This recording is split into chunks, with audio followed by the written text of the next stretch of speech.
মধ্যরাতে বিশালগড় আদালতে আগুন লেগেছে এমন খবর ছড়াতেই এলাকায় চাঞ্চল্য তৈরি হয়।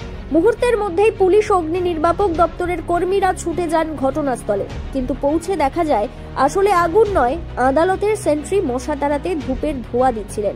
কে বা কারা ভুয়ো খবর ছড়িয়ে দিয়ে আতঙ্ক তৈরির চেষ্টা করেছে তা খতিয়ে দেখছে পুলিশ।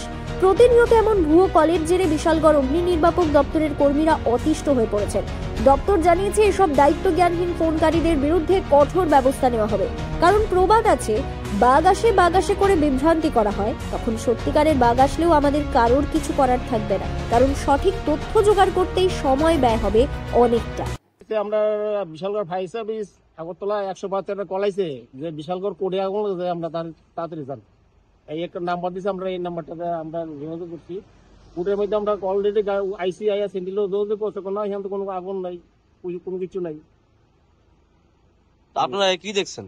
আমরা তো কিছু হয়তো সেন্টিস গাইতে আমরা সেন্টি কইছে কই একটা কাগজের মধ্যে মশলা লাগে একটু ধোয়া দিছে। আর কে ফোনটা করছে? কি আপনারা ফোনটা করছে ইয়া ফোনটা করছে এই নাম্বার থেকে 9862720711 এই নাম্বার থেকে আমরা 112 থেকে এই নাম্বারটা দিছি। আমরা কোর্টের মতো একটা জায়গা নিয়ে এমন একটা বিভ্রান্তি চলাইছে, বিষয়টা আপনারা কিভাবে?